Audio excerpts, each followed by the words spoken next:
Nice to meet you guys. I want to keep everything informal, just so you know.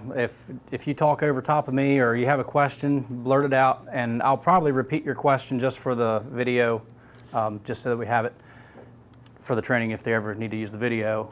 So I don't want you to think that I'm deaf and have to repeat or anything. But yeah, I do prefer informal setting. Smaller setting is good. You're not going to hurt my feelings. The most important thing to me is that you get the information that you need. So if I skip over something that you need more detail on, please let me know.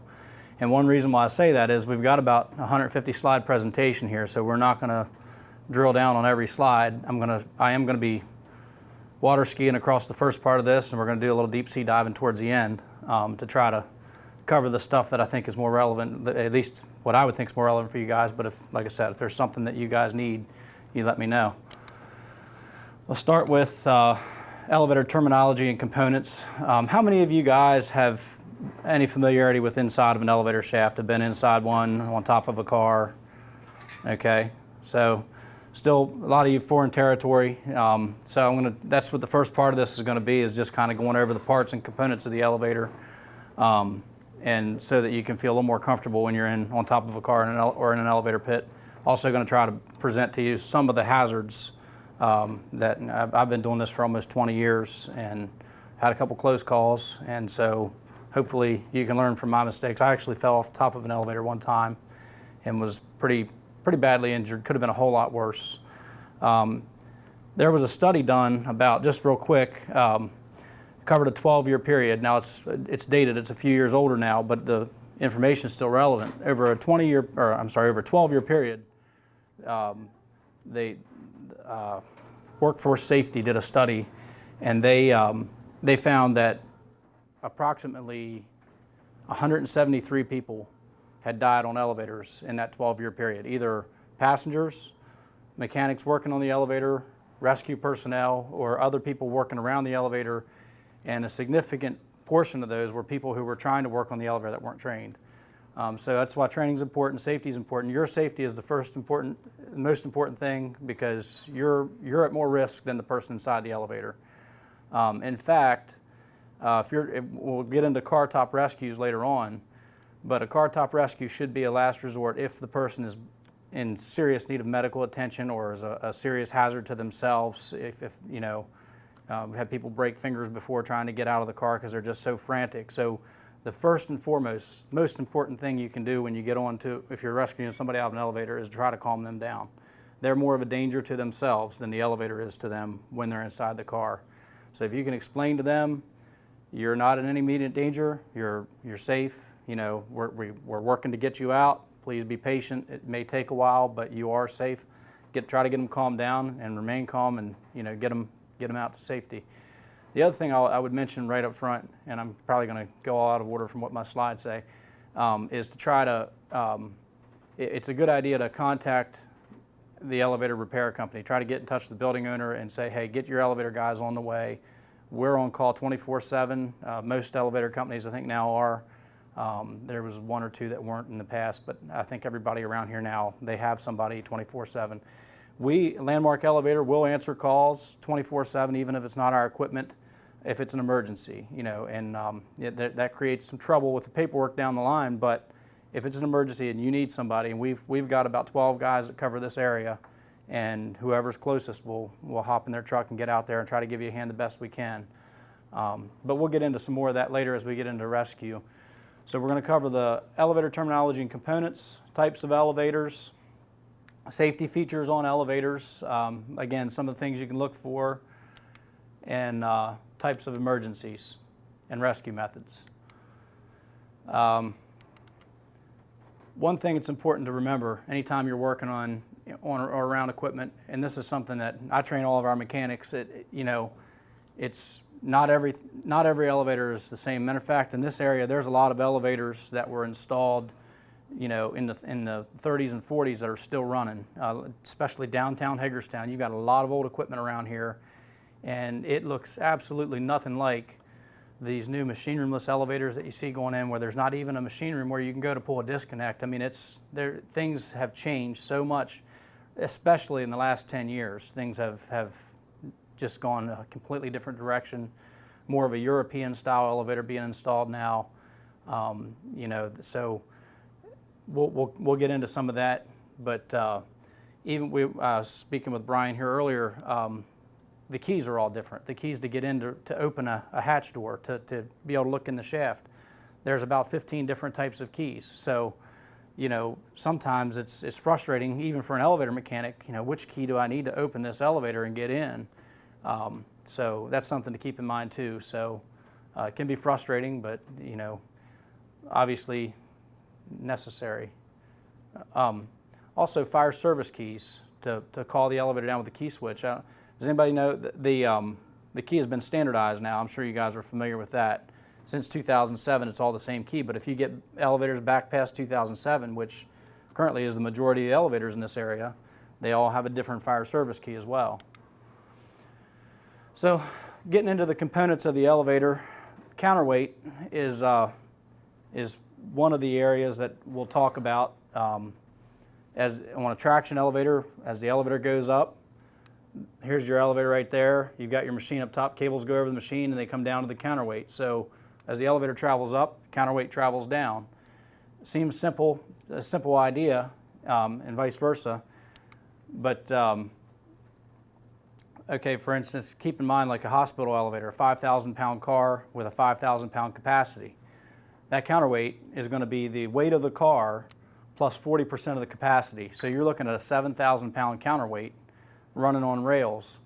The thing that a lot of new guys in the elevator trade don't think about is when that elevator, a 5,000-pound elevator is coming down the hoistway, you hear the wind moving out of the way, you've got cables moving, you got noise, compensating change, you got all kinds of things going on.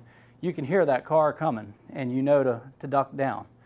The counterweight, it was nicknamed the silent killer because it makes no noise and it weighs 7,000 pounds. It's literally like a guillotine blade coming down, especially if you have 2 or 3 cars in the same hoistway. Where do they put that counterweight? A lot of times it comes down right between the 2 cars. So you're working in the pit, you're looking for a set of keys or something, and you're walking around with a flashlight, the cars are up, they're up above your head, you're not thinking about it, you'll hear them when they come down. You'll see the cables all starting to get slack in them. So you're not worried, you're walking around, you get a step between the pits. Well, that car just ran to the top floor. That counterweight's coming down at 250, 300 feet a minute right on top of you, and it's killed many people. So that's something to keep in mind if you're ever in the elevator pit. Always be aware of the counterweight. That's a picture of a counterweight right there. You can see it's just a big, long stack of solid metal, and it comes down with no warning at all. I might have a better picture here, but it has its own set of T-rails. So if you're in the pit, you can that's one thing you want to locate is where is the, there, see it has a set of empty rails that'll be in the pit. So you know where that counterweight's going to come down. Good rule of thumb is just never get between those rails because if it's dark, you don't know when it's coming down. I mean, obviously if you have to step through a set of counter rails, you can. Don't stand under the counter rails when you're in the pit. But hopefully with you guys, you'll never be in a pit with a live elevator. If you're ever doing a rescue in an elevator shaft that has more than one elevator, shut them all down. Just shut all 3 elevators down, 2 elevators for the time that you're going to be rescuing somebody. Get to those disconnects, pull the power, get all those elevators out of service so that nobody gets hurt. Hoistway, that's the shaft that the elevator runs in. Again, we've already talked about that. Generally, it's the length of the building is tall. Keep in mind there can be more than one live elevator in a shaft, and so you want to make sure you know that before you get too involved in a rescue. Let's see, that's a picture of a hoist. This is kind of an odd picture. You're looking up from the pit. That's a hydraulic piston pushing the elevator up. I think it could have been probably put in the slide a little better, but anyway, that's looking up at the bottom of an elevator. So that might be a view you would see if you were trying to locate where the trapped passenger was. You look up and say, okay, there's a floor above me, another one above that. So if I'm on the first floor, there's the second, third. Looks like the elevator's stuck at the 4th floor. Here's a couple open hoistway elevators. Again, on an open hoistway elevator, the recommendation, and I should mention, You guys have a copy of the Guide for Emergency Personnel, A17.4 code. This will go over everything we're covering today about elevator rescues and evacuation procedures. It's all in this book. And it states in there, last resort. If you have an open hoistway, because you never know what that, obviously everybody's gonna be tied off, but a car top rescue should be a last resort if it's an open hoistway. And stuck this picture in here just to show the, obviously, especially around Hagerstown, downtown Hagerstown, you got a lot of old equipment, not always ideal conditions. I'd like to tell you that all the safety equipment always works, all the gear is always right, but you can't. You have to be aware of your surroundings. This is a picture of an elevator where the machine is set on wood planks above, and we go into them all the time, and you step on the wood planks and you can hear them cracking and moving, and so they're not safe. There's a lot of places where you just got to be aware of your surroundings, and I'm sure you guys are familiar with that, with the other work that you do. Elevator car usually has a heavy steel frame called the sling around the metal car itself. The cab is a steel shell with usually wooden panels for decorative purposes inside. The top of the sling is called the crosshead. That's where on a cable traction car, you'll see the cables attached there. And the bottom on a cable traction car is usually called the safety plank or bolster channel. And that's for a hydraulic elevator. Typically, that's where the elevator is pushed from. This is a picture looking down on top of a car, and that's the steel beam across the car top. That's what supports the elevator, and there's your cables going up to the machine room. There's your bolster channel across the bottom, or safety plank. And if the elevator goes on safety, your safety will be here. We'll look at that here in a second. That's what grabs the rails and stops the car. Elevator car doors. Elevator, you have hatch doors and car doors. The car door travels with the car. Hatch doors are open from the outside on each floor. So when you locate the car, you open the hatch doors, and typically then the next challenge is to get through those car doors, and we'll talk about that in a little bit. Tow guard. Most elevators, again, I'm just gonna be a little bit cynical here. Most elevators have tow guards. That's this part right here. So when the elevator is not perfectly floor level, you've got about a 48, anywhere from a 21 to a 48-inch guard that would keep you from being able to actually slide under the elevator and go into the pit. However, around here, there's a lot of old equipment, especially in downtown. And as you get closer to Baltimore, it gets even worse, where tow guards are either completely missing, or they have a little tiny 8-inch tow guard on there back when that was allowed, pre-1955. And so when that car stops 4 feet above the floor level, you've got a 3-foot hole under that elevator where somebody could fall back right under the car. And if somebody is in the car trying to get themselves out, there's been a lot of injuries and deaths because of this.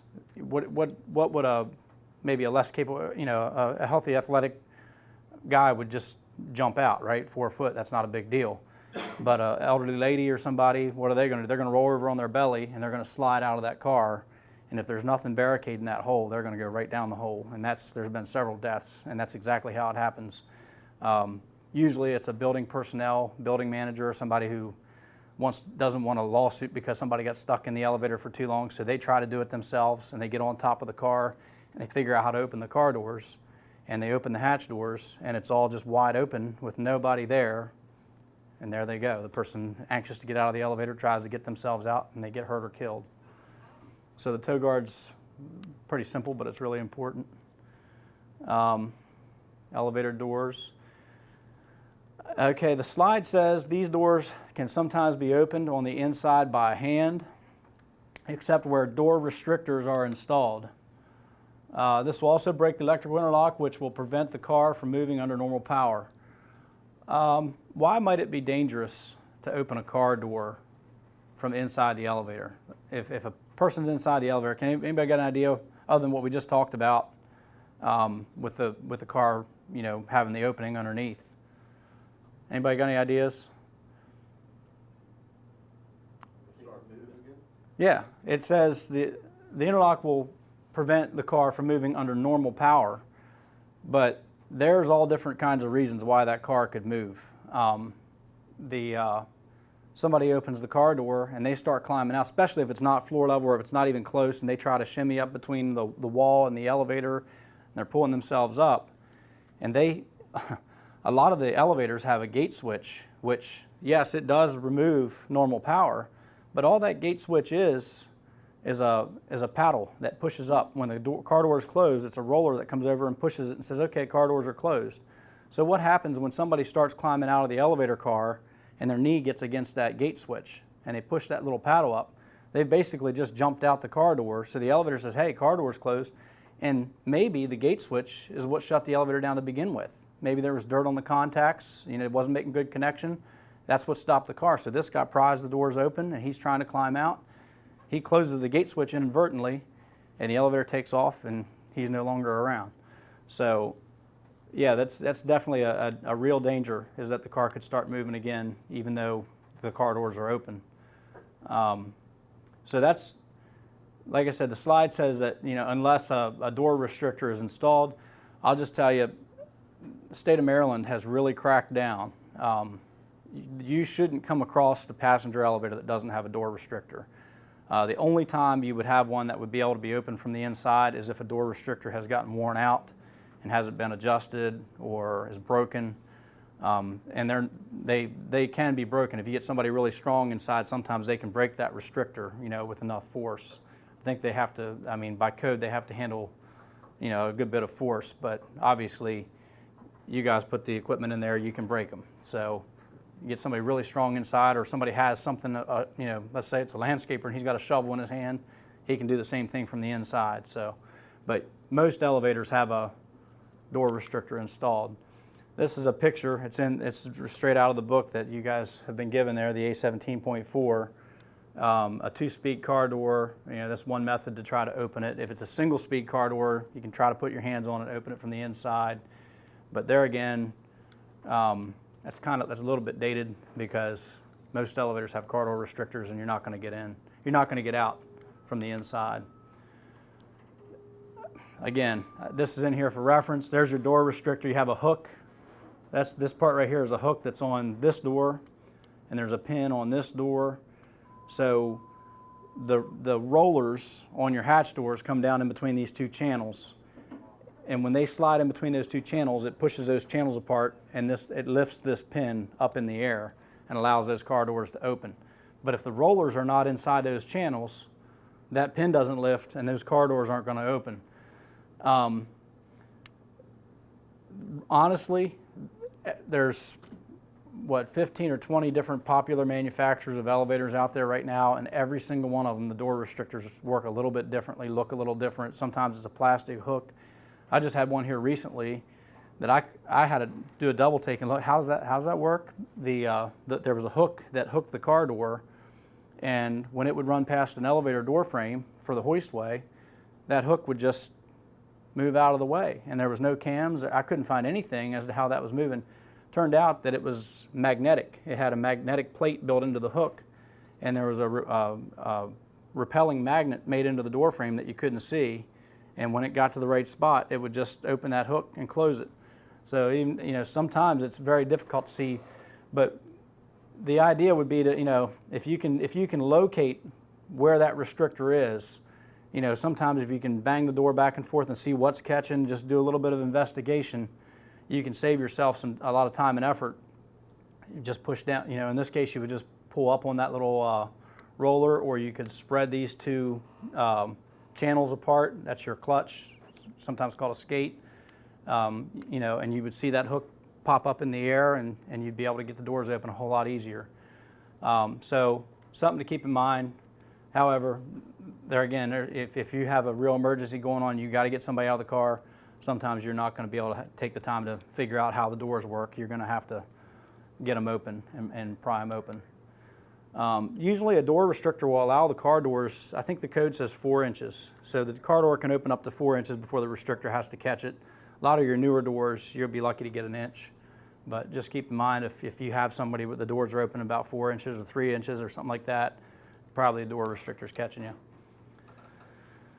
Hoistway doors, we already talked about. That's the outside door. That's, you know, where you're going to be knocking, trying to figure out where the elevator is before you enter the elevator shaft or hoistway. Here, this is a kind of a hard picture to see because of the color of the doors. There's a little set of rollers right here. That's the rollers we talked about that when the elevator comes up, those skates come up on either side of those rollers. And as the car door tries to open, it hits those rollers, and that picks that door restrictor. The rollers actually squeeze together. That's what opens the hatch door from the elevator side. One important note with hoistway doors, trying to force the hoistway doors from the middle or the bottom of the door. They're typically, hoistway doors are on rollers, and they roll on a track, and they just have a little guide at the bottom that slides in a door sill.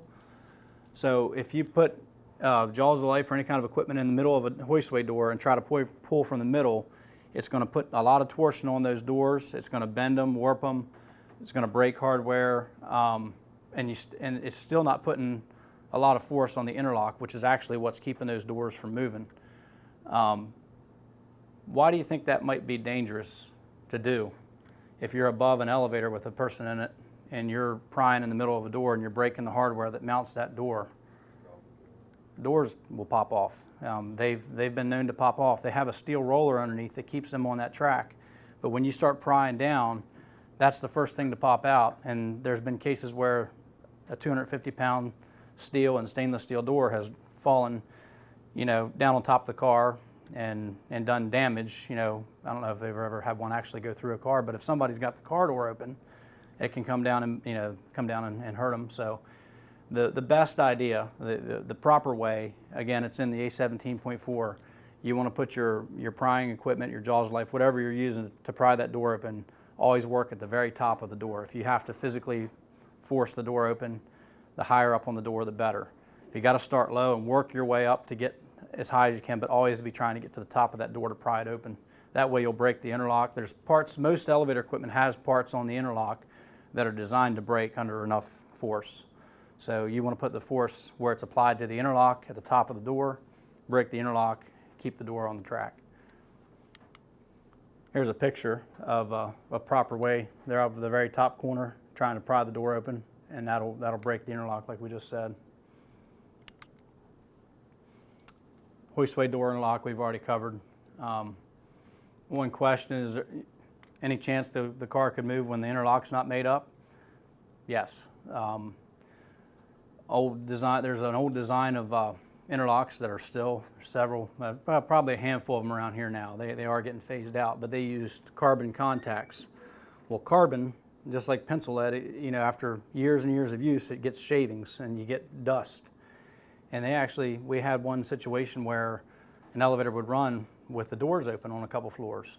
Come to find out that carbon dust had gone in there and made a bridge between the contacts. It built up and had made a bridge inside the lock design. So, you know, we've since changed out the locks that we've found like that, but we come across them from time to time. There are some just poor designs. Also, down in Baltimore, there was a story not too long ago about a person actually, I think it was just a passenger, was getting on hoistway doors and car doors were open. Car took off and ran and killed the person. And here the maintenance guy on the job site he had been working on the car, and he had jumpers in the controller and had jumped out the circuit. And he went to lunch and forgot, turned the elevator back on, and here the elevator's running with that circuit jumped out. And he got somebody killed. Now he's got to live with that the rest of his life, but in your situation, you don't want to trust that hasn't happened. You don't want to put your life in somebody else's hands if it's at all possible. There's a picture of an interlock. Not a lot to see there. The cover plate's still on. Each door has a roller. There's the roller that the door rolls on, and it has a interlocking device that comes in and drops down, and this one comes in and catches as well. These are center opening doors, so the doors travel towards each other.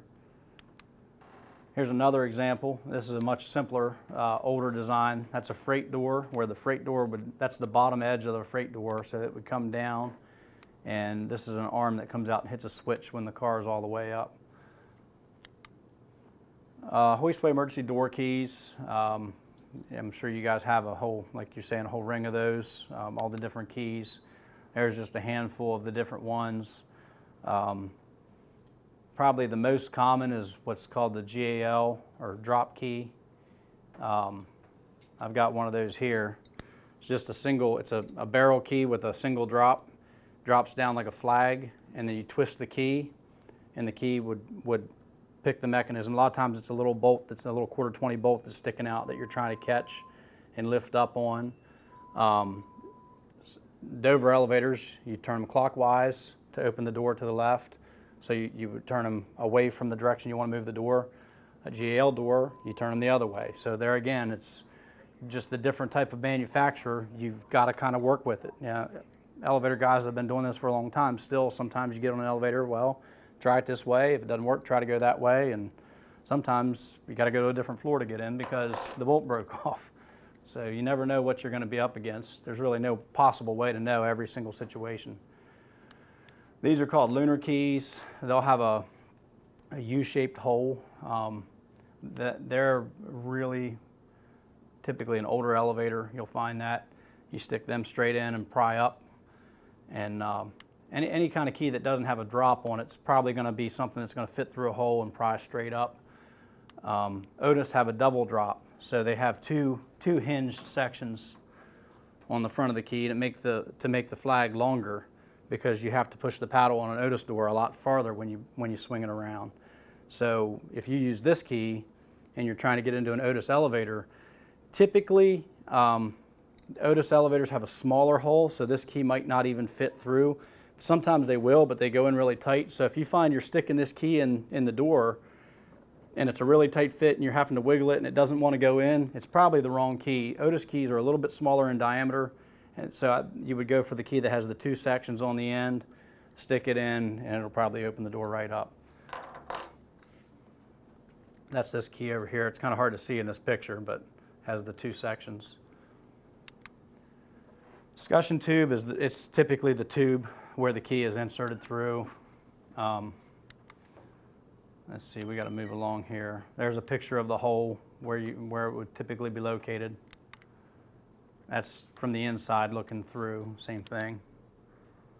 There's another one, that's a Schindler, it's a smaller, it's up higher, and that would be a very small U-shaped key that goes through that hole and just pries up. And they're typically located right at the top of the doors. Car top operating stations, they're really only intended for the elevator technician's use. There's a lot of things that can happen with that, so even though they're on there, pretty self-explanatory how to work. You put the car on inspection and you hit the buttons to run the car. The best advice is just try to, if you're to the point where you've got to extract a passenger from the elevator, we're going to lock the elevator down and keep it from moving. Photoelectric and infrared sensors used to had a mechanical edge on the door that would bump into people and open the doors, and then you had two photoelectric beams. They're doing away with those. They've been problematic. Most elevators now you'll see have an infrared device that runs the side. There's a light curtain that runs the side of the door, so anywhere you reach in there you would break the beam, stop the elevator. Roller guides, that's what holds the elevator on the rails. Typically one on each corner at the top and one on each corner at the bottom. There's the ones underneath. Safeties are the braking mechanism that stops the car. It wedges the car to the actual rails. They'll hold a lot of force. They have a safety factor of 10. So if you take the weight of the elevator, 5,000 pounds, weight of a full load, 5,000 pounds, that's 10,000 pounds. Then you multiply it by 10. 100,000 pounds is what that's tested to actually be able to hold. So, I mean, I've actually, down in Baltimore, I watched a demolition where they were dropping a wrecking ball on a elevator. They had knocked down the whole elevator, and the rails were sticking up, and this elevator was stuck on safety up in the air, and they pounded on that thing to finally get it to break loose and break the safeties and come down. It was kind of a spectacle. Something I appreciate as an elevator mechanic. You probably wouldn't have thought much of it. But that's a picture of the safeties right there. This is a high-speed car. It has a spring in there, which means those shoes grab slowly and continually to apply more and more pressure until the car is stopped. Because from high speed, you don't want to stop instantly. You'll break people's legs. Those grab slowly and slow the car down. Anything under 200 feet a minute typically is going to have an instantaneous safety. So even 200 feet a minute, you stop on a dime, it can hurt. So people complain about back pain or legs hurt, because the car went on safety. If you arrive where a car's on safety and they're complaining about some pain issues, they're probably telling the truth. I've been in several cars that have gone on safety.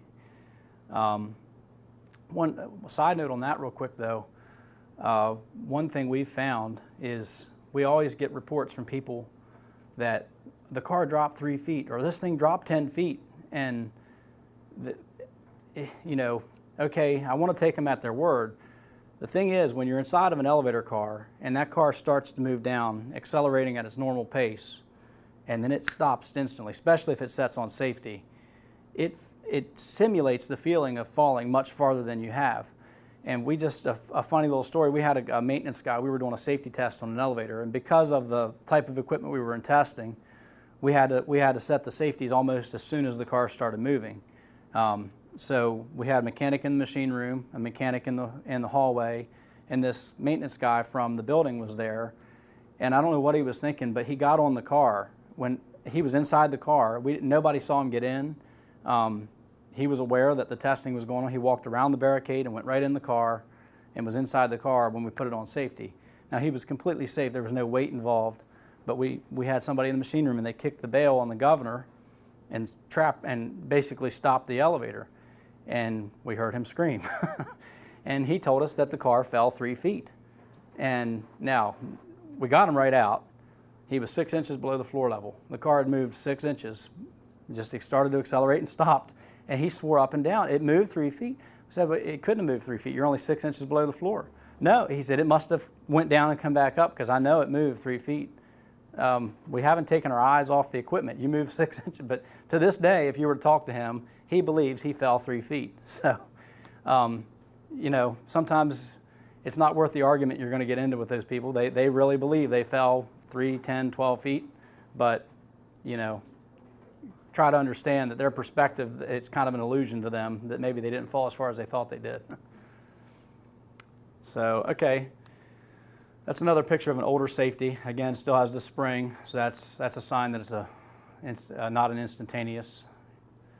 Hoist ropes, pretty self-explanatory, the cables that hold the car. One question that comes up from time to time, cables are, there's typically 4 or 5 cables on an elevator car. Usually they're 1/2-inch steel cables or 5/8 steel cables. One cable, even if it's a 1/2-inch cable, one cable is capable of holding 14,000 pounds. So why would you need 5? The simple answer to that is it's for traction, because a lot of the cars, they run on traction. If you only had one cable, the drive wheel would just sit there and spin and it wouldn't pull the cable. So you need 5 cables just to get the traction. But as far as the elevator actually falling, one cable is 3 times capable of holding the car and the weight of the passenger inside the car. The other thing is, if you're in a building that's on fire, something that's important to know, heat adversely affects steel cables in a major way. 900-degree heat, you're only about 13% of your tensile strength of those cables. So they do get weak. If you've got a fire somewhere in a building and it's right at the cables, especially a machine room fire where there's grease or something, where it can get hot quick, keep in mind those cables might not be to their full strength, and it might be a very dangerous situation. These are some old shackles. They actually used to pour nickel babbitt in there and pour the molten metal in there to mold the cable into the elevator shackle. Newer shackles are wedge sockets, clamp type shackles. The cable just comes down and goes through a clamp. They can be taken apart at any time and adjusted. You can adjust the tension by moving the cable in the shackle, which typically you don't. After it's installed and adjusted, it's typically good to go, but it's a much simpler, quicker way to install elevators. That's why they do it. That's car top. There's the 5 cables coming down across the shiv on top of the car. Again, the counterweight. Here's your drive sheave in the machine room, and again, those grooves in that sheave. The drive sheave, any other sheave on an elevator has U-shaped grooves. It's just meant to guide the cables around. Your drive sheave is going to have V-shaped grooves, which actually pinch the cable. So as the weight pulls down in, it's pinching that cable tighter and tighter. But eventually, they are designed to slip traction. If it gets, so, you know, it wouldn't just snap the cables if it kept trying to pull. It would actually slide the cables on the sheave. Guide rails, they're the T-shaped steel rails that guide the car, and the counterweights, they're on either side. Not going to go into a whole lot of detail there. It is what it is. Governor sheave, provide to detect overspeed of the car. You'll find these in the machine room. Let me get a picture of them up here. There's all different kinds. Most of them do resemble something that looks something like this. It basically has a clutch inside here that as the elevator speeds up, the clutch begins to expand out, and it has weighted hooks that'll come out, and they'll catch this bail, and that bail will come over and pinch that cable. That cable's traveling with the elevator, so at any time it's set and sealed to a certain speed. If that elevator gets over a certain speed, it's going to pull up on that cable, and it's going to actuate the safeties on the car. It's going to grab the rails. So, I mean, if that is something that can be looked at, if this shoe is touching that cable in any way. Sometimes it's down here on the bottom, sometimes it's big and sticking up on the top like that, but if a quick look, sometimes you can tell, you know right away, hey, this car went on safety. If the car went on safety, typically, okay, now knowing how that works, because it is a mechanical piece of equipment that all it does is detect overspeed. So you know that car went above the contract speed and actuated that safety arm. So right there tells you there's something probably more seriously wrong with that car than just getting it back in service. That car needs to be left out of service. You don't want to try to move that car. You don't even want to try to take it off safety. You just want to get the people out at that point. Again, be good to have an elevator service technician on the way. There's a picture of the governor rope. It attaches the car top, goes up over the governor, comes down, goes over a sheave in the pit, and goes back up and attaches to the bottom of the car. So it's just a continuous loop that travels with the car. Another picture of the governor rope. Car top emergency exit. That's just it's a panel. They're locked from the outside. Again, the idea is used to be that we would try to have people be able to get out from the inside of the car. That's been years ago, since the 90s. Now they're all locked from the outside.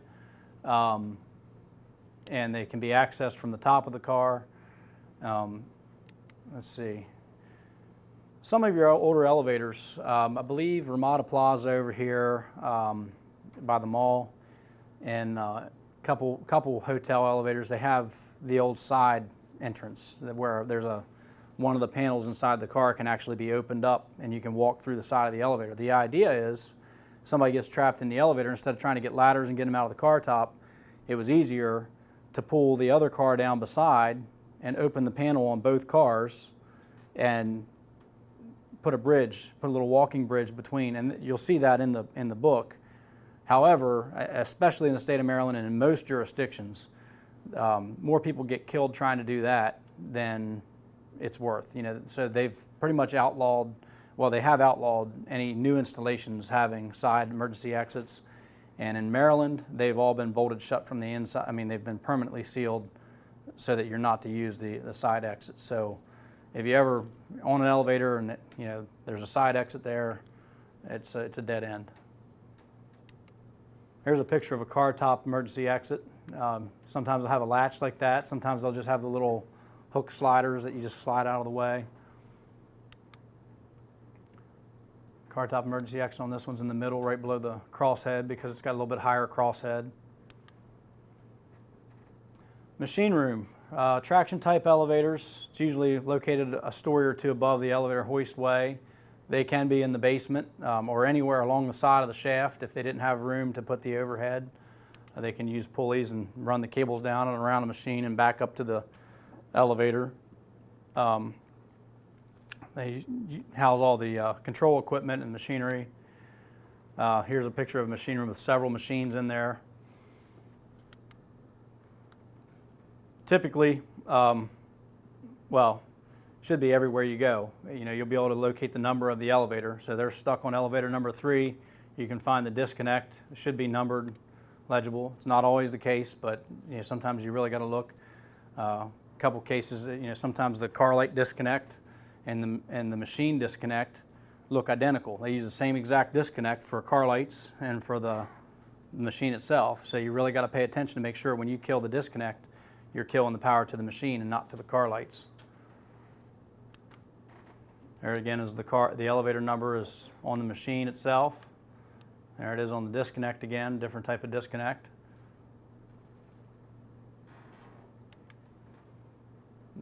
That's a picture of a fire emergency phone in a machine room. And a lot of times on multiple elevators in a building, you have a communication device in the machine room. This is where you can communicate with people in the car through the elevator emergency phone. Most of your elevators around here don't have that feature. Machine room for hydraulic elevators, typically in the basement or the bottom floor, but it can be anywhere in the building. It typically contains a tank of oil, a motor and a pump and a valve. And that's a picture of a elevator machine room. Pump and the valve is underneath, and there's your valve, and there's your tank of oil above. And again, your disconnects labeled. Phase 1, that's your fire service operation of the elevator. Phase 1 is initiated by either the key switch in the hallway. You turn on phase 1, it calls the elevator down, opens the doors, or it's initiated by a smoke detector in the building somewhere. Smoke detector detects fire near the elevator, brings the elevator down, opens the doors.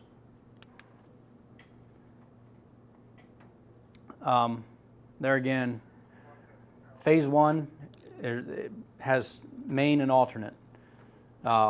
Anywhere else in the building, any other floor than the main egress, it's going to bring that car down to the main level.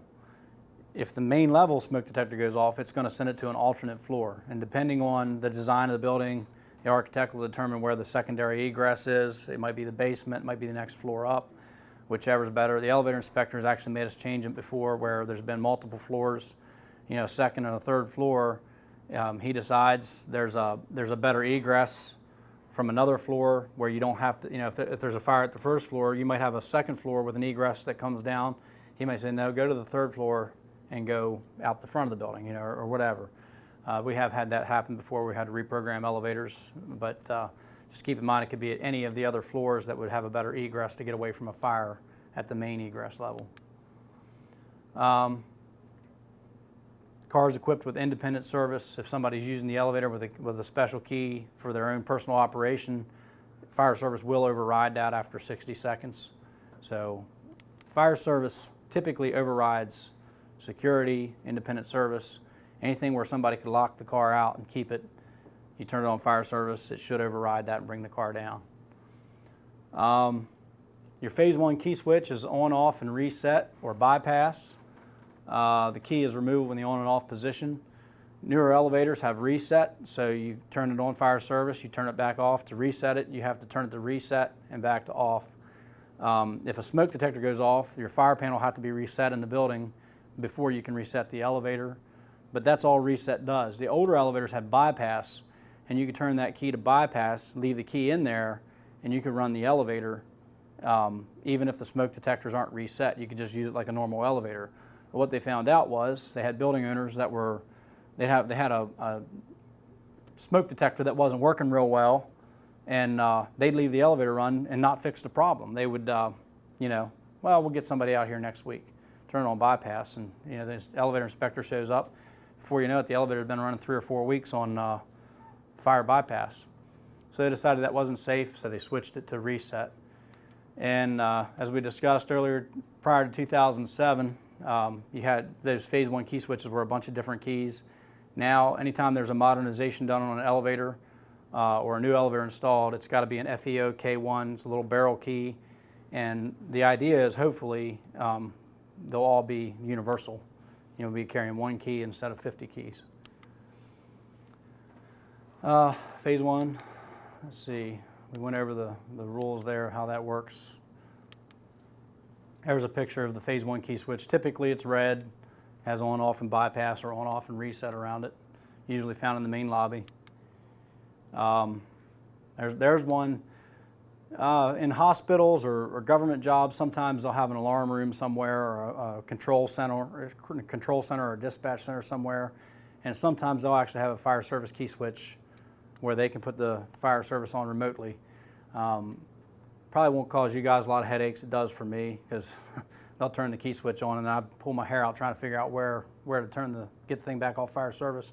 Oh yeah, the next building over has a command center and they've got it on fire service over there. Phase 2 is only active after Phase 1 has been initiated on the key switch. So you have to put the elevator key switch to on, then you use the same key, you get inside the car, and that's where you can actually run the car from inside. You would turn it, you have on, off, and hold. You turn it to on, you can use the elevator with constant pressure on the door open, door close. Most of your modern elevators, 2004 and newer, I think I have a note on here, your controls are located behind a locked panel, but it's the same key. So the same key that you use to turn it, once you figure out which key turns it on fire service, which it should be the FEOK1 key now, that'll be the same key that opens the panel. That's the same key that puts it on Phase 2 fire service. And then you can take control of the elevator. The hold feature, if you're in a building where you need to use the elevator for evacuation and you're running to a floor, you can turn it to hold, you can pull the key out, and that will lock the elevator there with the doors open. Keeps anybody else who may be in the building from getting in and running the elevator down, leaving you on the floor without the elevator. So that's made to be able, so you can leave the elevator, search the floor, whatever you need to do, and you know that nobody without that key is going to be able to take the elevator or close the doors. Yeah, there's Phase 2. Just important to note, when you're putting the elevator back in service, you always got to turn Phase 2 back to off before you go down, turn Phase 1 to reset, or else it won't reset. And there's that key switch, same kind of deal. It's usually a red key switch, usually looks a lot like the Phase 1 key switch, just different wording. Has the hold message on there. Usually, well, there will always be some kind of instructions on there as to how the fire service features work. A lot of times if it's the lockable panel, it'll be right on the back of that panel. When you swing it open, all the instructions are right there on how to operate it. Okay, types of elevators. We got hydraulic, we've already talked about, electric traction, drum. Drum elevators, I've got a picture of one in here, we'll talk about that in a second. Two types of hydraulics. There's a plunger type, just a direct acting plunger. Should say three types. There's also telescopic that come up. They have the jacks actually set up beside the car and attached near the top of the sling, and they have telescoping pistons now that come up. They've become really popular. Roped hydraulic, they also set beside, but they actually push a shiv with cables that go over the shiv and come down and catch the car from the top, similar to how a traction elevator does. And they have safeties just like a traction elevator. So if they were ever to overspeed, they would set the safeties. They have a governor, all exactly the same as a traction car. Yep, and there's what we just said.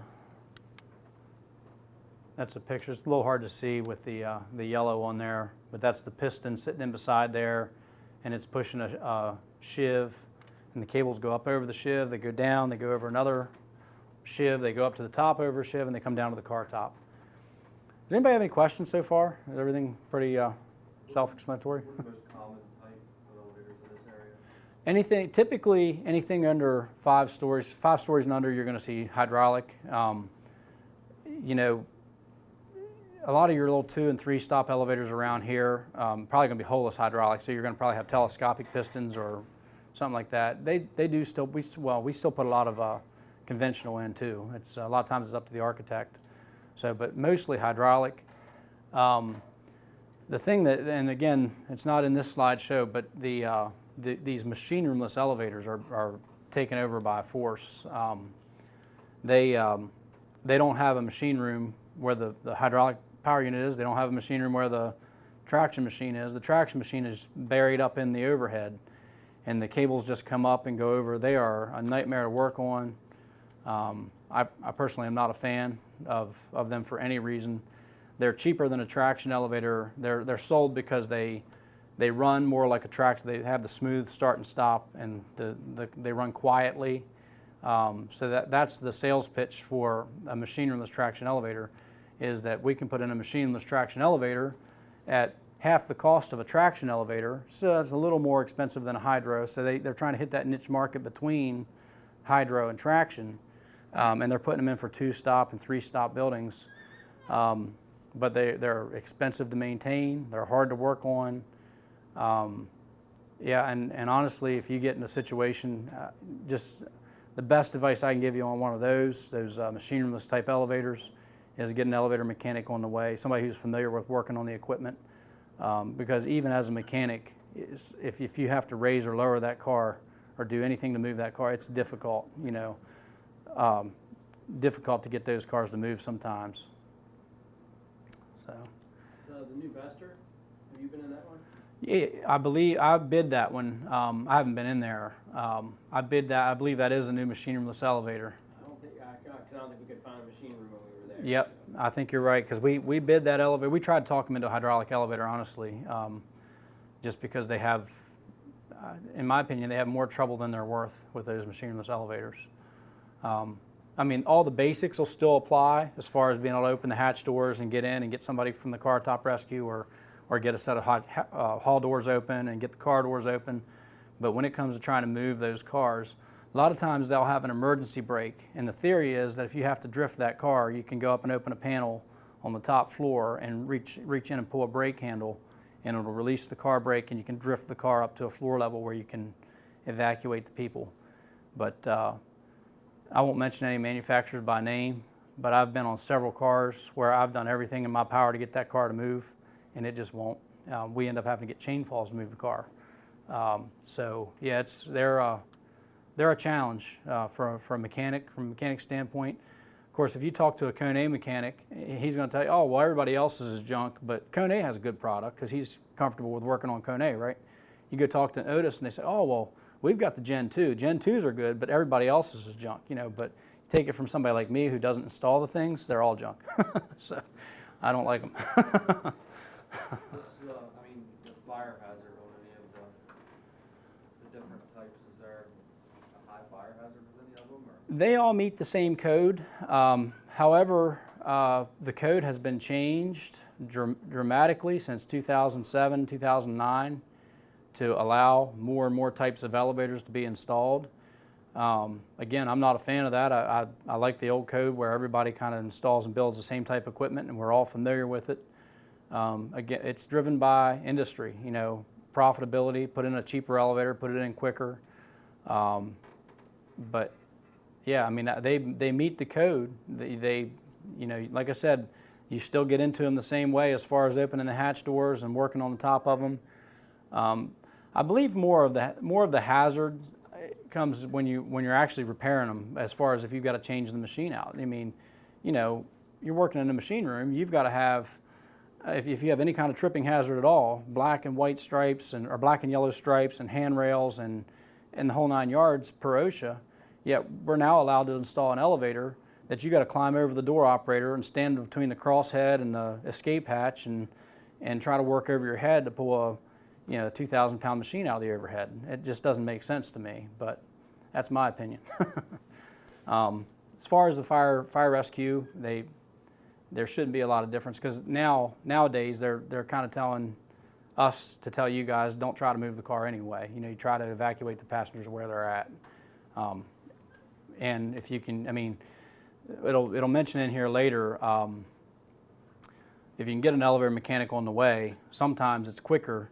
Sometimes a mechanic can come in and find the problem and get the car moving again under inspection operation quicker than you'd be able to get into them anyway, So again, I'd stress, try to notify the elevator company immediately, and if you're on site and they're not showing up and you can't get in touch with them, then take the next step that you need to get the people out. But we typically have less than an hour response time, and usually less than a half hour if it's an emergency. So we can be there pretty quick.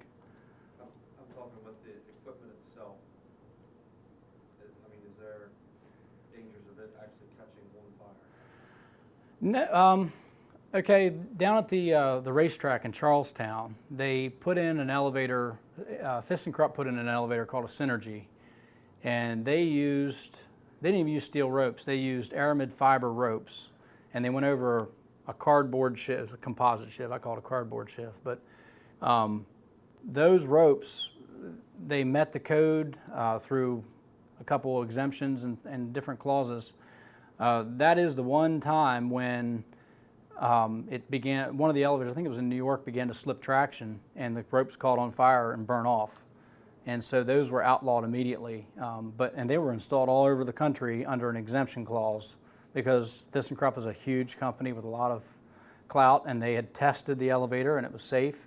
Well, then in real world, there was a problem, and so they've been since outlawed. So yeah, most of your elevators now do have steel cables. Even the Otis, I think it's an Otis Gen 2 over there at Bester. I'm not sure. Might be a Kone, but they have what looks like rubber belts that go over. You know, I know HCC has 2 of them now. The Gen 2 elevators. I think Homewood down here has 1 or 2. Looks like they've got a rubber belt that goes over, but they're actually very tiny cables made into that belt. So they are still steel cables, and they still meet the code as far as that goes. Still have the same fire rating. They are built a lot lighter now. Most of your elevators there are built a lot lighter, but they still have the 90-minute fire rating in the elevator shaft. So I don't believe any of that has changed. Hydraulic, you have plunger type. That's the most common. Won't go into a lot of detail. Plunger, if it's a standard conventional plunger, it goes down on the ground as far as the elevator goes up. So if you got a 5-story elevator, you got a 5-story hole in the ground under the building. Electric traction, that's what we've been talking about. We've kind of gone through the parts of that. I want to kind of move through this kind of quick and get to more of the rescue.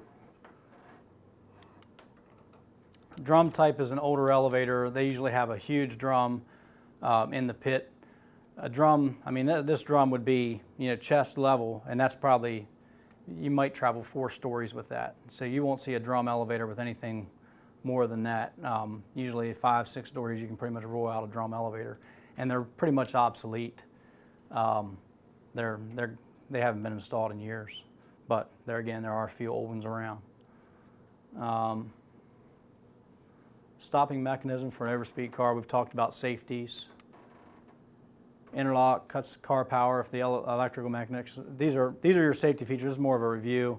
Talked about the safeties. Interlocks. Anytime we talk about the interlocks, that's on the hatch doors where the doors go closed. So when you do open a door, it should keep the car from moving. One important thing to mention here, in the event that you're prying a hatch door open from the top, like we said, your goal was to bust the interlock and get that thing apart. There is some equipment, it might not break the way it should, and the hawkbill that comes in and makes that contact so the elevator can run, it can actually break off and be left in the made position. So you pull the door open, that's why you should never assume that thing's not going to move. You know, there's just 100 different scenarios where things could go differently than what it's supposed to. Door restrictors, talked about that. That's the locking mechanism, keeps the car doors from opening if it's not engaged with the door rollers. Emergency stop switch, not required by code anymore. You're not necessarily going to find a key switch or a stop switch in the car anymore. They're not required to be there. Okay, rope gripper. Prevents unintended car movement on traction elevators, required on all new installations and modernizations of older elevators. Anybody got an idea why that might be required? That's a fairly new code. It's the mid-2000s. I think it was 2004. Rope grippers were required. Every modernization elevator installation now, you have to have a rope gripper installed. Prevents unintended car movement. So why would that be needed if you've already got safety devices and a governor that would catch that car? Anybody got any ideas? Redundant safety. It is redundant, but it also the safeties are designed for overspeed of a falling car, right? But the thing is that counterweight's 40% heavier. So if you got one or 2 people in that car, which is heavier, the counterweight of the car? You know, your counterweight's heavier. Cars are typically more likely to fall in the up direction than the down direction. So what they found out was they were having a lot of injuries with car's actually falling in the up direction. So they decided, you know what, we need to put a brake on these things so that if the car has any unintended movement at all, it's monitored, clamp them cables, keep that car. Some of them have a shiv jammer. It actually puts a brake on the shiv. Some of them have 2 brakes. Most common is a rope gripper, which actually squeezes the ropes and stops the car from moving. But that's why they're there. They're a pain in the back's written with seismic equipment just because of that one earthquake. So who knows? And yeah, seismic equipment is the only device that actually will override your phase 1 and phase 2 fire service.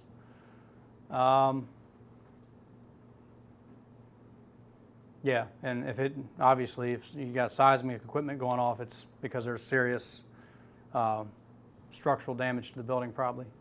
That's a picture of it. Seismic valves on hydraulic elevators, they are a little more common. They're also known as rupture valves. They've written in, a lot of times an elevator is installed with where a elevator consultant has been involved. They'll put these in there. If anything were to rupture the oil line, that hydraulic elevators don't have safeties. They don't have the safety device that grab the rails, unless it's a roped hydro. But typically, a hydraulic elevator can free fall. And if that 2-inch oil line was to break open, it's gonna have a little bit of resistance, but not enough to notice. It's coming down fast.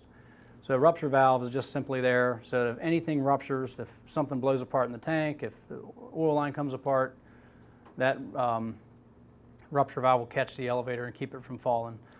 Most of your government jobs require these. Like I said, if a consultant's involved, he's going to require them to be on there. The reason they're not required by code is just because hydraulic elevators have been very, very safe. There's not been very many cases of at all of a rupture. You know, there's been a few where this is your gate valve.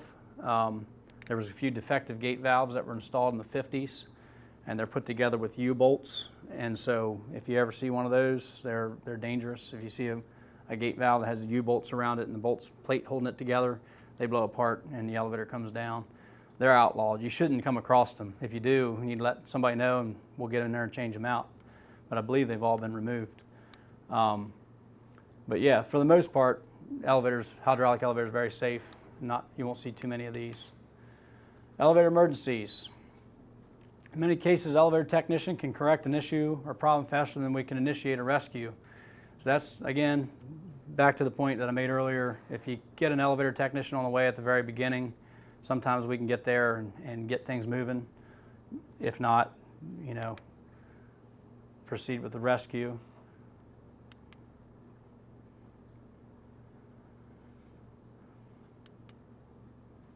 Okay. You got a person trapped in the elevator and we need to perform a rescue. 3 most common reasons: you either have a power failure in the building, malfunction of the control components, or an activation of safety equipment. We've kind of covered some of this already. Power failure, typically if there's a chance it's going to be a short-term power failure, or if emergency generator can be activated, you're probably better to wait it out and try to get that elevator moving again under restored power or emergency power than to try to get somebody out. However, if there's no way of knowing, if the power company's not responding, no way of knowing when the power's come back on, then you may need to initiate a rescue.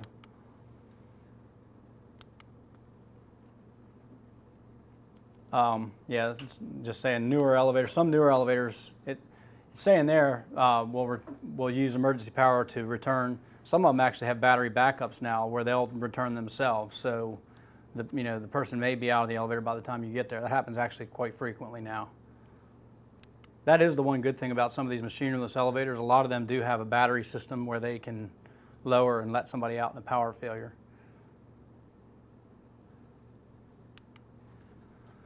Okay, if no emergency power is available, then you need to shut the power off in the machine room before attempting any kind of rescue. It will prevent the unexpected movements of the car. I believe, okay, let's continue. We'll get into that later here. Malfunction of control components, same deal. You shut the power off of the elevator in the machine room. It'll prevent the unexpected movement of the car.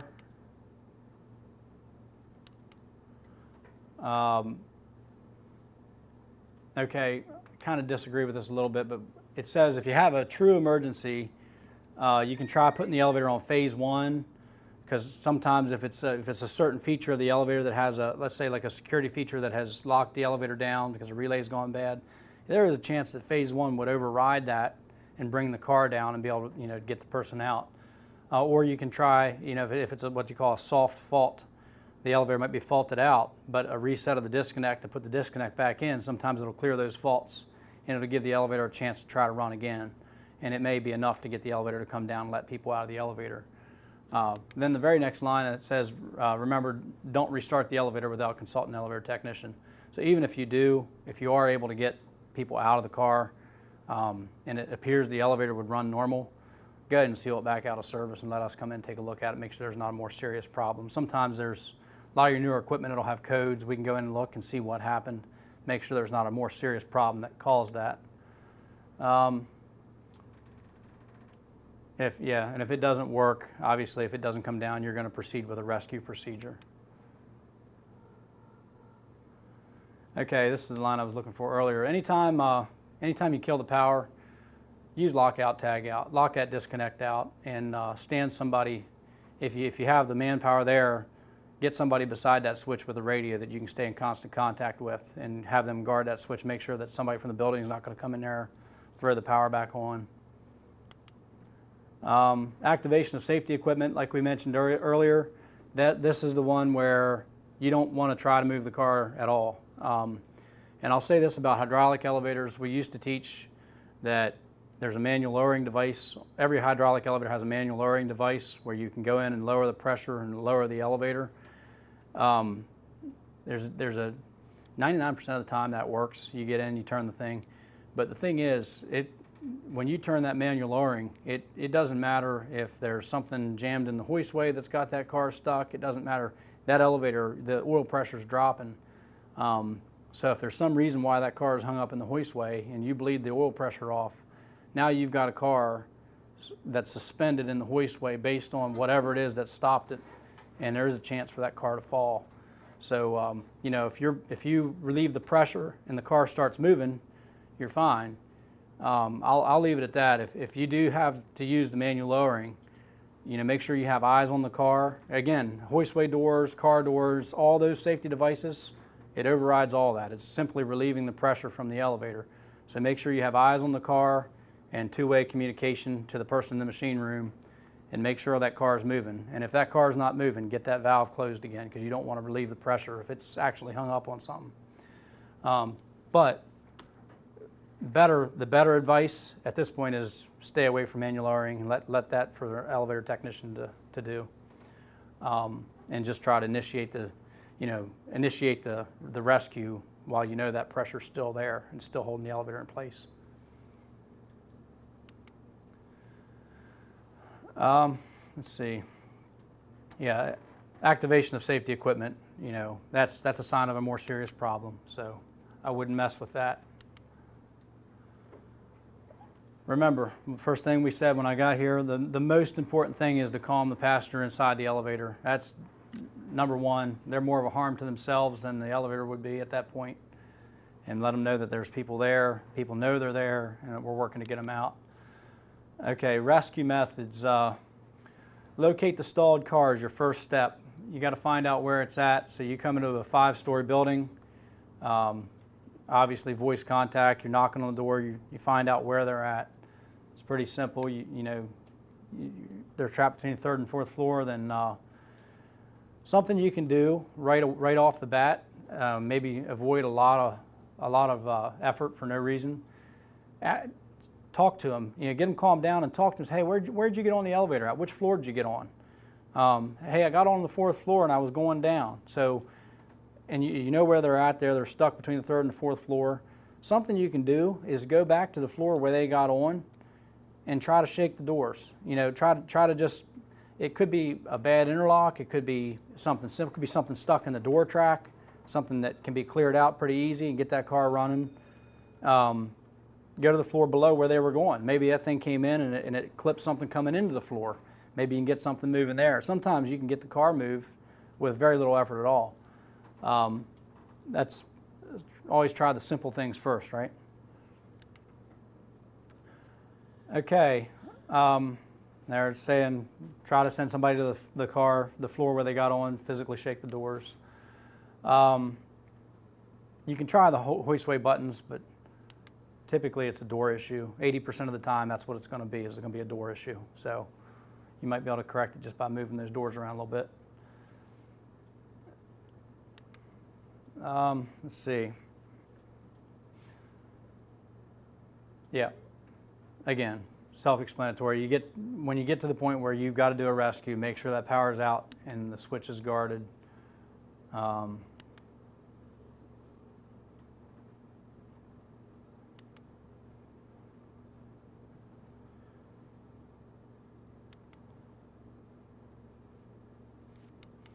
Okay, here we go. We're getting into the hoistway now, using the door key, the counterclockwise or clockwise turn like we talked about. There's a picture from the inside. There's the flag that drops down on the inside. So when you turn the key over on this style of door operator, it's going to come in, it's going to hit against that knob, and it's going to push up and release the doors and open the doors. There's a picture of it actually actuated the release mechanism.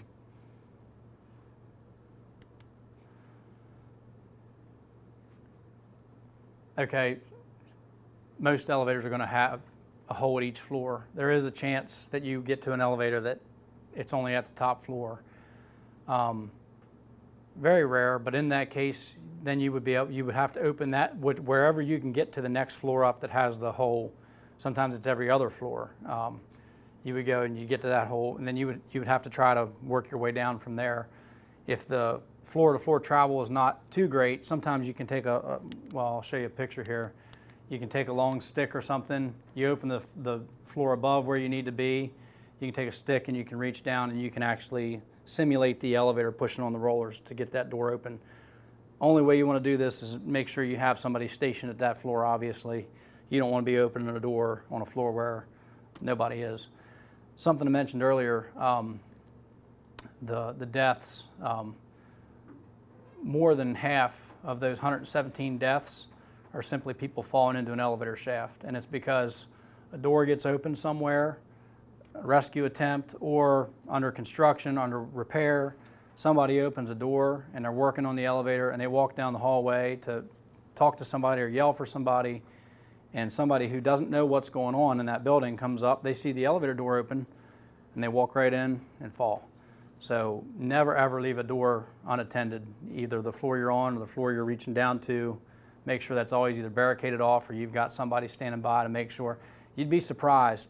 People will walk straight into an empty elevator shaft. I've been working on them before. Been on top of the car. The light on top of the car is on. The brick walls. I mean, it's very obvious the elevator's not there. And I've had to put my hand out and physically stop people from walking right in on top of the car.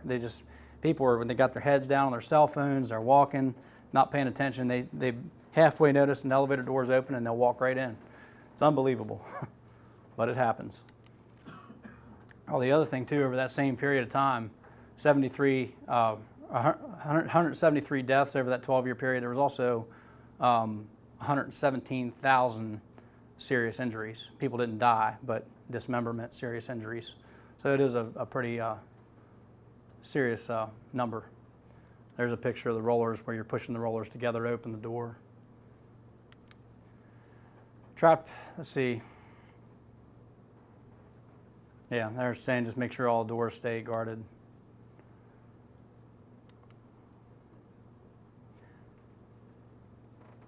Yeah, newer installations, typically they're saying that the door restrictor will allow you to open within 18, if it's within 18 inches of the floor. It's not necessarily true anymore. This is a little bit older. Some of those stay locked unless it sees those rollers. Like we mentioned earlier, it stays locked, so you have to figure out how to unlock that door.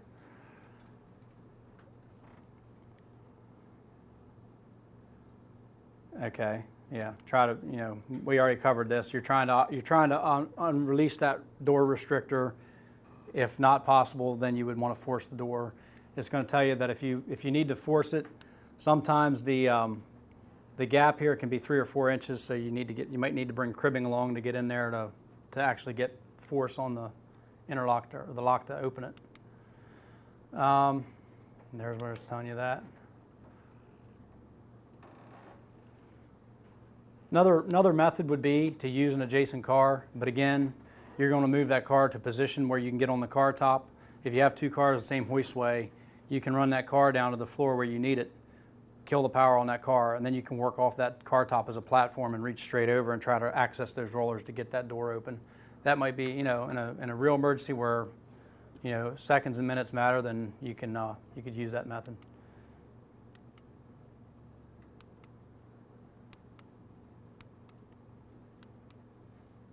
That's basically what that's saying there.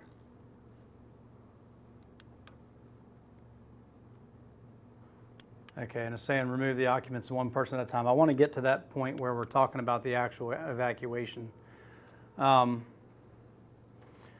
feet is the key. If you can get the doors open and the car's within 3 feet of if you have a 3 foot opening and the car's within 3 foot of the doors of the floor, then you would want to attempt. It's safer to bring them through the car doors. If it's more than 3 feet above the floor, or you have less than a 3 foot opening to bring the person through, then you're probably going to revert to a car top rescue. Okay, removal of occupants through the car top emergency exit. Unadvised, it's not advisable to do it with a open hoistway like we talked about earlier. And sometimes those elevators won't have a car top emergency exit for that very reason. It's just not safe. And in that situation, if there is no car top, you may have no other choice but to wait for the technician to get there.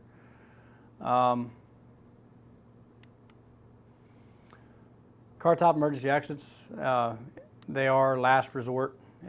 If there's an emergency, if the person can wait it out, it's better for them to wait it out. But if there is an emergency and they need to be brought out through the car top,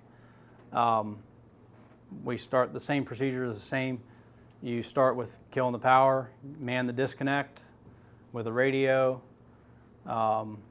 Any other elevators in that shaftway, you're going to kill the power on those as well. Make sure there's no moving cars in the shaft.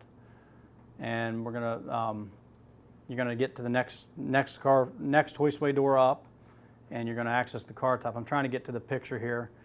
Your ladders have to have the non-skid feet, and they have to be long enough to reach the car top with 3 rungs at the top. That's simple OSHA regulations. One member of the team wearing a harness and properly tied off would go down the ladder to the car top while the other stays on top and guards the exit, or guards the hoistway door. Here's a picture. This is also in your book. Here the elevator's up high enough that you can't really tell very much from the picture, but there's an exposed opening at the bottom where somebody could potentially slide down. They've got it barricaded with another ladder. Then the second ladder is handed down to the guy on the car top. He opens the car top hatch. Same thing. He puts the ladder down through the car top and leaves 3 feet of the rung stick up to where the passenger can get up through. A second guy comes down to assist. You got 2 guys on the car top. Second guy comes down and brings down a harness for the people that you're bringing out, and you bring them out one at a time. Wait till one person's clear, get the harness, go down and get the next person. Something to mention about, I'm not sure, let's see. Anytime you're opening up a car top, you look up from the inside of an elevator, normally you're going to see light diffuser panels. Usually they're going to be real thin aluminum T-rails and real lightweight panels like what are in these lights here. But on some of your fancier elevators, you might have to open up the car top, then you might have latches down inside where you got to lift another panel out. Theoretically, they're all chained in place to where they can't be dropped, but some of those things, they have some weight to them. They're made out of masonite board, and they've got a down light made into them. They got some good weight to them. Be real careful, because if they slip out of your hand, they can fall and really hurt somebody inside the car. Even if they are chained in place, they can still swing down and do some damage. Second rescuer down brings the safety belt for the victim, one at a time.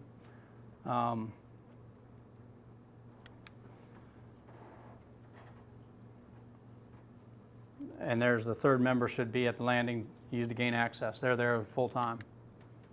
How much time? I'm running out of time. 11:30. I'm sure it doesn't have to go over a little bit. Okay. This is a picture, again, this is straight out of that book that you have there, the A17.4. It's just a picture showing what we just went over, where your ladder extends 3 feet above the floor level. And again, you want to bring everybody out, make sure they're tied off. And that's pretty much it. We're going to, make sure that you don't restore the car to power, obviously. You want to let the elevator technician come in and look at it. If you need more in-depth information, good resource. Actually, the chief elevator inspector at the DLLR down here, Larry Krasewski is his name. He's a really good guy. He makes himself available to anybody that has questions about elevator safety. You can look him up online under the DLLR elevator safety. But he's a good guy, and he would be able to offer even more in-depth information if needed. And that's it. That's the presentation. Has anybody got any questions? I do. Can you make any recommendations? Obviously, we carry equipment for the ropes and rescue equipment. Do you have any recommendations on what type of systems to set up as far as if we have to have fall protection? And then in some of these spaces, I use Potomac Towers where it might be limited on anchor points, on how we can safely set up an anchor point where you're not having people fall all over ropes all over the place. Yeah. Any recommendation on things like that? The one system that I've actually seen used is kind of similar. Let me see if I can get back to that slide. A spanner. Use a ladder like a spanner right at the opening. You can do that. Yep. Anything here like the ladder laying across the side. If you go up to another floor up and you can drop the ropes down, something like that. You can even close the doors on the ropes then. So you don't have a necessarily make sure that door latches, obviously, but or you keep it manned. But that keeps your ropes from going through the building. But unfortunately, there's no good way to give you a hard, fast rule other than that maybe. Building structure is obviously your best choice. If there's a post or something that's solid building structure you can hook to, that's the same with new elevator construction. We've got to have structure to tie off to. But there again, you don't want to create a tripping hazard while you're trying to rescue somebody. If you're running lifelines, 30 feet down the hallway to hook the building structure, that's no good either. So. Is there anything in the hoistway as far as the elevator components itself that are capable or that we'd be allowed to hook into? There is, but I'm thinking that's probably going to be down the list of options. Most elevators have a hoisting beam up above, but that means you're going to go to the top of the hoistway and put a ladder out to the very top and hook your lines up there. That's where we would hook to for a lot of the work that we do. However, that's going to be time consuming, and there's probably safer, quicker ways to hook your lines if you can find building structure points outside of the hoistway and to drop your lines through. Would be my recommendation. But yeah, like I said, there is no hard, fast rule because everything's going to be different. I can be thinking in my mind of what it's like at Potomac Towers, but then you might get called to a grain mill where there's a fire, and you might have all kinds of anchor points, and different options that you could hook to. I wouldn't hook to any of the elevator components necessarily. You could hook to a rail bracket. That's considered structural, where the T-rail actually mounts to the wall. If you can get in there and hook your ropes around the rail above a rail bracket, that's a pretty safe bet. They're not going to go anywhere. That's actually when we do a jack replacement, that's how we hang the car. So, if I can hang 5,000 pounds on it, it'll hold you. So, anything else? All these safety devices that are on these elevators, is there any way to determine if they have been activated? Quick way? You have your brakes emergency brakes have activated and stopped the car, and you say it could be a reason this car stopped it. How do we determine that and see what we're looking for? Yeah, the only physical thing you can look at for the safeties is the governor in the machine room. You can see if that bail is kicked over. And honestly, there's so many different types of those. It might have the big bail on the top, or it might just have a little set of shoes that pinch the cable down inside. So the only way to really tell on that would be to take a flashlight and just look at the cable and see if there's anything in contact with the outside, if it looks like it's pinched in there. The safeties, it's really hard to tell. Sometimes Rope grippers, where are they at? the rope grippers typically are installed in the machine room or on a machine roomless elevator. I'll just tell you, you're not going to be able to tell by looking, because they basically move about a fraction of a millimeter, and they clamp that disc, and you can be standing with a flashlight looking at it. Yeah, I think it's on, but it's really hard to tell. Some of them even stay in contact with the disc, and they just apply pressure, so it doesn't look any different if they're made or not made. So there's a lot of situations where you won't be able to tell. And on some of the older elevators, even if that governor kicks on, the bail will kick over and set the safeties, and then it'll slam back, and it looks like it's sitting there not activated when actually it did activate. But the only advice I would say is if it is obvious, if you open the doors up and the car is crooked in the hoistway, you know that means the safeties have gone on, and more than likely one side is caught before the other, and it's racked that car. That's obviously common sense at that point says, hey, there's something seriously wrong with this car. I'm not going to try to move it, But yeah, there's the rope grippers in the machine room. Like I say, they're these brake pads that kind of grab the rope. Sometimes you can tell with them, but then again, when they're not set, it's a very small gap between the cables and the ropes. So you'd have to shine a flashlight down in there and say, well, it's not set. But if it is set, you'll see it's making contact. And again, there's just so many different types. There's shiv jammers and auxiliary brakes, and it'd be hard for me to kind of go through everything at this point. And once the power's been shut off, the car's not going to move. Once the power's been shut off, the car won't move under power. There again, yeah, and if a rope gripper's been set or emergency brake's been set, that's not going to reset. Once you pull the power, it's going to actually, matter of fact, if it's got a rope gripper, it's going to set the rope gripper when you pull the power. That's the way that works. So that's an extra safety device. So the safest possible way for you to work on that car is pulling that disconnect, because it's going to set what safeties it can. It's not going to set the safety, but it'll set the rope gripper or an emergency brake. It'll set that, and then you're safe to work on the car. I'm not going to talk in absolutes though and say that car could not ever possibly move because the disconnect's out. Again, you've got a counterweight that's heavier than the car. Has the maintenance been done properly on the elevator for the last 15 years? Has the rope gripper worn out? Is it appropriate for us to use struts on an elevator then? Or hydraulic rams, I was going to ask, to help support the weight. You mean if like from the pit up, or From the floor up, if you. You said they mostly, when they fall, they go up, correct? Because of the counterweight? yeah, to a traction elevator, hydraulic elevator, if you can close the gate valve, if it's sitting there on pressurized oil and you close the gate valve, very, very little chance that car is going to move if that gate valve's closed. Yeah, well, in our redundant safety environment that we have to work in. Yeah. So there would be no benefit to us putting an air strut or a hydraulic ram underneath the car to help support the weight to stabilize. You can't be too safe. You can do that. I would probably recommend before that, if you want to use a secondary precaution, taking straps and strapping the car to the rails. Go around a rail bracket and around the crosshead of that car, the top crosshead part. You go around that with a couple straps and hook them together, and that's going to hold that car, and that's going to be a lot quicker too for you. Would that require entering the hoistway, whereas the struts would not require entering the hoistway? You would have to get on the car top to put those on, yeah. Maybe I'm not following with how would you put the struts in without getting in the hoistway? But if you, from the outside. Familiar with that.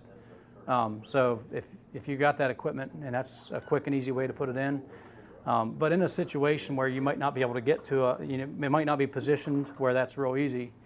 Like I say, we have been known to sling the car from the car top as well.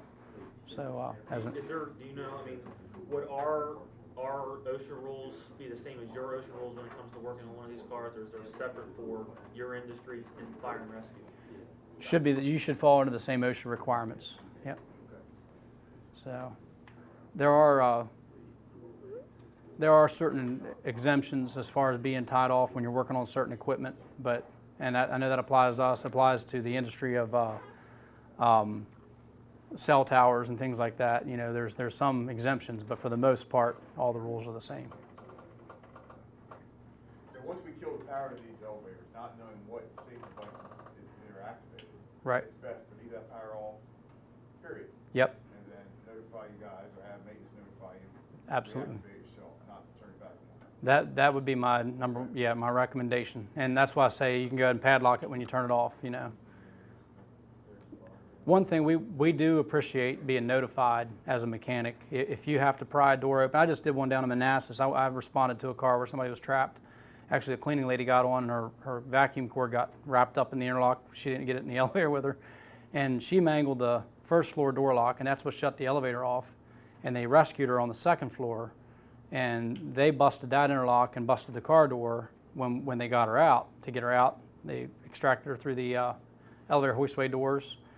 And I was down there working all day long, rebuilding the interlock, rebuilding the car gate, rebuilding the first floor door lock, and I couldn't get it. I thought, man, something's out of adjustment. Without going into detail, it was a very difficult interlock system to work on, very hard to see the contacts to make sure I make good contact. Couldn't get the thing to run. Finally, after about 2 hours of trying to mess with this thing, I go up to the floor all the way at the top, and here, for whatever reason, when the fire company got there, the building personnel told them that she's at the top floor, and they went up and busted the top lock too, and nobody ever told me. So I'm here trying to figure out why I don't have and I'm thinking, why is this not working? And finally, I just go up and look at the other locks, and there it is. It's hanging open, messed up there. So we always like as much information as we can get as well when we come in. So. But it's like $3,500 for the kid. It's nice. Yeah. Any other questions? Any other groups? Probably should be sitting here, right? It's okay, no problem, it's good training, that was an excellent presentation too. No. Appreciate it. Appreciate that, yeah. I knew nothing about elevators except for. Yeah, that was very informational. Yep. Just one. But his presentation. I never knew that elevators would go. With the recording, this would probably be the easiest. Makes sense, Recording, though, but because just it's like just- it's just presenting much the other dangerous. groups. I always get scared when you're bringing somebody out that, Well, yeah, I mean. you're bringing them out, you're bringing them out that whether or not people guillotine point. Yeah. You're bringing them out, it's like, man, what if this thing moves right now, even when the power's His off? Yeah, presentation is- that's a good point. You know, I probably should have made that point. That what you're calling the guillotine point or the sever point, when you're coming through that opening of a disabled elevator, you want to move through that point as quickly as possible for obvious reasons. But yeah, that's exactly good to be aware of that. The other thing too, every presentation I've ever seen is always you know, the videos, the safety videos that we've had in our training, they always show somebody able-bodied like me being the trapped passenger, and then guys. How comes it's never that way? I mean, any rescue I've been a part of, it's an 80-year-old lady or a 300-pound man, or you know, it's like, That's small fryers, yeah, yeah, that's And right. they'll be harassed too. Yeah, yeah. All right, they don't want to cooperate. No, I don't know. That was excellent. Thank you. Thank you. Absolutely.